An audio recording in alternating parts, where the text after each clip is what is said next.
Are you serious? Are you serious? What? Yes.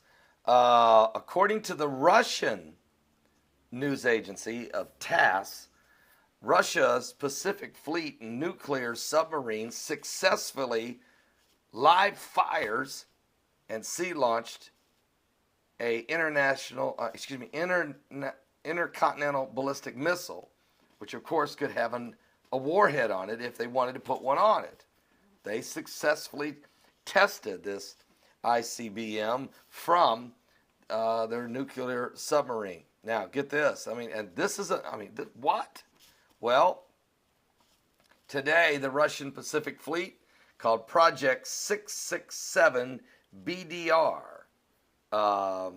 this nuclear submarine successfully fired a live sea-launched intercontinental ballistic missile from the sea there just north of Russia.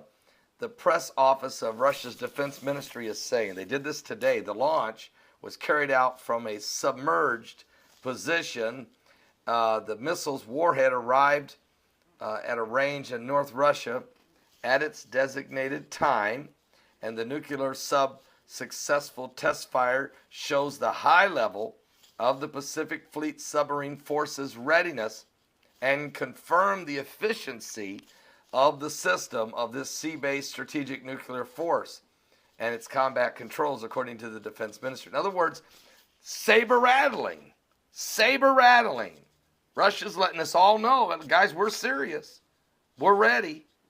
I mean, we got our finger on the trigger. We're locked and loaded. I don't know what America's doing. I don't know if President Obama is not really letting. Do you realize that there's reports that some students are being called back to Russia from different foreign countries, including the United States? Now, these are reports that need to be verified and further investigated, and so I'm going to look into it. But what I want to say is this. There's no question Putin has forces all along the border of NATO countries.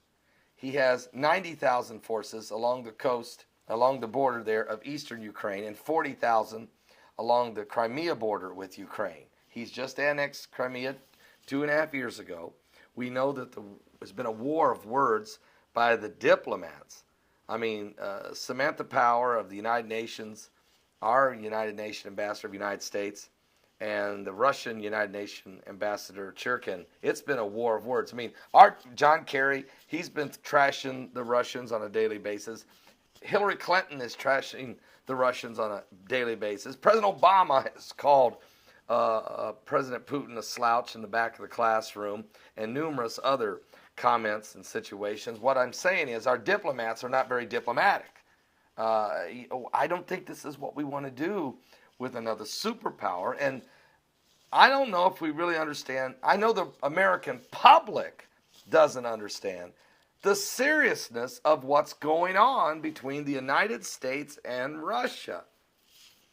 Folks, are you serious? What does it take before we will realize that Russia feels threatened, feels isolated in some ways, being shunned, and just this week, Putin said he was coming to Paris, France, and the president of France, Francois Hollande, they didn't know if they could receive Putin in Paris or not.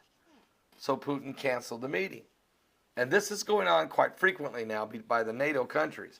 So this isn't how we're willing to sit down with the Iranians and give them nuclear capability, yet we can't sit down and talk to the Russians. Are you serious? And the reason for this, folks, is all political. It's Obama administration is trying to sway the American public into believing that somehow Trump and Putin are on the same team. The truth is, Putin is being very aggressive, very frustrated. There's sanctions against his country that he doesn't believe he deserves, and there is no diplomatic relationship going on between the United States and Russia. I can tell you that. And so, be in prayer, would you? I mean, are you serious? Are you serious? It's getting serious. Give your life to Jesus Christ. Realize that we've poked this bear one too many times. And Jesus Christ is coming. time's going to get very difficult. Do you have the Lord in your life? I'll be back with more current world events and how they relate to Bible prophecy. We're running out of time.